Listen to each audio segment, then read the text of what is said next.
इस वीडियो में मैं आपके ही सवालों का जवाब देने वाली हूँ।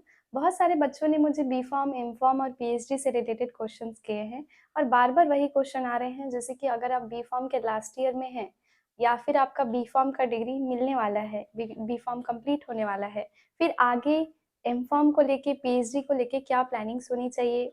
एम.फ़ार्म करने के बाद क्या सैलरी स्कोप होगा?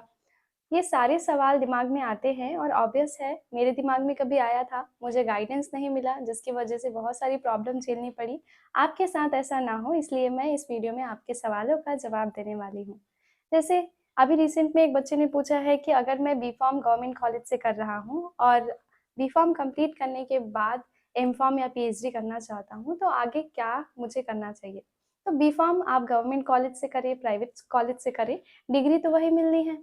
गवर्नमेंट से किया है तो बहुत अच्छी बात है। अब आपको अगला स्टेप ये लेना है कि बी.फ़ार्म के लास्ट ईयर में अगर आप हैं, तो जीपेट की तैयारी शुरू करिए और जीपेट एग्ज़ाम क्लियर करिए। जीपेट एक को लेके एक थोड़ा-सा मिथ रहता है बच्चों के दिमाग में, क्योंकि सीनियर्स ने हमें बोल के रखा है कि जीपेट क्लियर करने के बाद लाइफ़ सेट हो जाती है, पाथवे एकदम क्लियर हो जाता है, कोई टेंशन नहीं रह जाती है, जीपेट क्लियर करो और आपको एम.फ़ार्म की डिग्री मिल जाएगी, एम.फ़ार्म में एडमिशन हो जाएगा। ये सब मिसकंसेप्शन टाइप की चीज़ें हैं। जीपेट सिर्फ़ एक एंट्रेंस बेस्ड एग्ज़ाम है जिससे आपको स्कॉलरशिप मिलता है एम.फ़ार्म करने के लिए। इसका मतलब ये नहीं कि आपका एम.फ़ार्म फ्री में हो जाएगा। मैं ये मिसकंसेप्शन क्लियर कर दूँ, बी.फ़ार्म के बाद जब आप जीपेट देते हैं तो आपको अलग-अलग कॉलेजेस में सीट मिलती है, आपकी क्वालिफ़िकेशन के हिसाब से।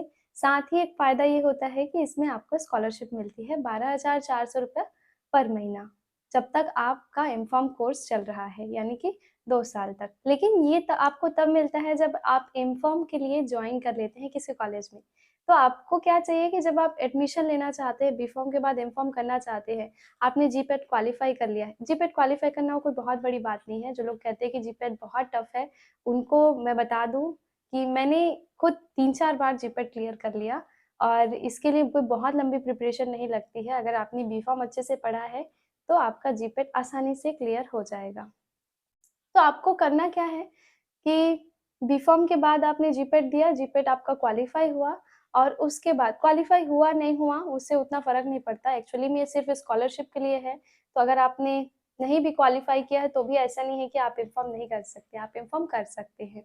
बस करना क्या है, आपको जो भी पहले मॉनेटरी इश्यूज़ फेस करना पड़ेगा, उसको रिज़ॉल्व करना है। क्योंकि एम.फ़ार्म एक्सपेंसिव कोर्स है, जैसे बी.फ़ार्म में आपने बहुत सारा पैसा दे दिया है, उतना ही आपको बस उससे ज़्यादा आपको एम.फ़ार्म में देना पड़ सकता है। तो इसके लिए आप ये करिए कि पहले से जो फर्स्ट ईयर की फ़ीस है, देख लीजिए आप जिस कॉलेज में एडमिशन लेना चाहते हैं, वहाँ फर्स्ट ईयर की फ़ीस कितनी है, साथ ही एडमिशन फ़ीस वगैरह सब कुछ कैलकुलेट करके कितना आ रहा है, क्योंकि एम.फ़ार्म की फ़ीस थोड़ी बहुत नहीं होती है। जैसे नाइपर के लिए आप जाएँगे, तो नाइपर गवर्नमेंट कॉलेज होने के बावजूद वहाँ 1 लाख तक आपको इनिशियल देना पड़ता है और उसके लिए कोई स्कॉलरशिप नहीं है। शुरू का फर्स्ट एडमिशन के टाइम पे जो आप पहला सेमेस्टर का अमाउंट देंगे, वो आपको खुद से देना पड़ता है। तो स्कॉलरशिप बाद में मिलेगा आफ्टर दिस एडमिशन, तो वो पहले आप रिज़ॉल्व करिए और इसी के कारण ज़्यादातर बच्चे अपना सीट छोड़ देते हैं। इतनी मेहनत से entrance exam GPAT, NIPER clear करते हैं, फिर भी एडमिशन नहीं ले पाते हैं। तो ये चीज़ आप पहले से क्लियर करके रखिए। जब आप बी.फ़ार्म के लास्ट ईयर में हैं या थर्ड ईयर में है, सेकंड ईयर, आप ये प्लान करके रखिए कि आपको अपना उतना अमाउंट सेव करके रखना है, ताकि एडमिशन के टाइम पे कोई भी इमीडिएट दिक्कत आपको ना हो। क्योंकि एडमिशन प्रोसीजर बहुत लंबा नहीं चलता है, नाइपर का 1-2 दिन का एडमिशन प्रोसीजर होता है, वैसे ही जितने भी टॉप मोस्ट कॉलेजेस हैं, उनका एडमिशन काफ़ी शॉर्ट ड्यूरेशन का रहेगा और उस टाइम पे आपको अपना एक पूरा प्रोसीजर कंप्लीट करना है, अपने पूरे डॉक्यूमेंट्स और ये मॉनेटरी इश्यूज़ रिज़ॉल्व करने रहते हैं। तो ये सब आप पहले से make it clear. After that जब आप एम.फ़ार्म कंप्लीट कर लेते हैं, उसके बाद आपका फ्यूचर कैसा होगा इसकी अगर बात करें। एम.फ़ार्म करने के बाद देखिए आप इंडस्ट्री में जा सकते हैं।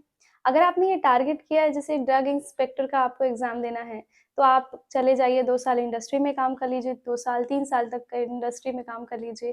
कुछ एक्सपीरियंस ले लीजिए क्योंकि ड्रग इंस्पेक्टर के एग्ज़ाम के लिए जैसे एक्सपीरियंस माँगते हैं, बहुत सारे ऐसे एग्ज़ाम हैं जिसमें एक्सपीरियंस माँगते हैं इंडस्ट्री का। तो आप ऐसी जगह पे थोड़ा-सा काम कर लीजिए 1-2 साल। उसके बाद आप पीएचडी कर लीजिए या तो आप डायरेक्ट एम.फ़ार्म के बाद पीएचडी शुरू करिए।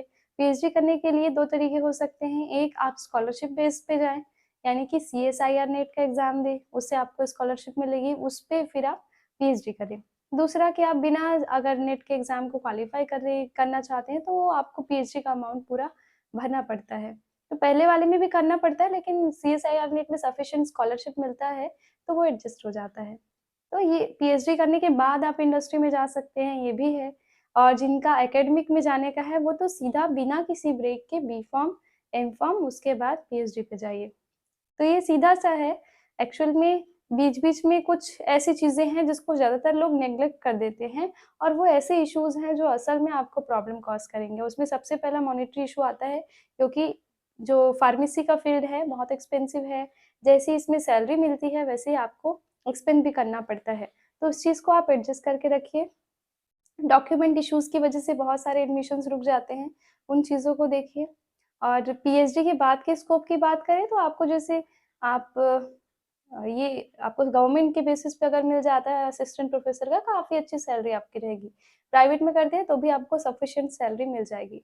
बस ये गलती मत करिएगा कि बी.फ़ार्म करने के बाद आप जॉब करना शुरू कर दें, बी.फ़ार्म के बाद आप लेक्चरर बनने के लिए जैसे छोटे-छोटे कॉलेज जो डिप्लोमा कॉलेजेस में पढ़ाने चले जाते हैं, वैसे मत जाइए। आपकी सैलरी 8,000 10,000 से ज़्यादा नहीं होगी।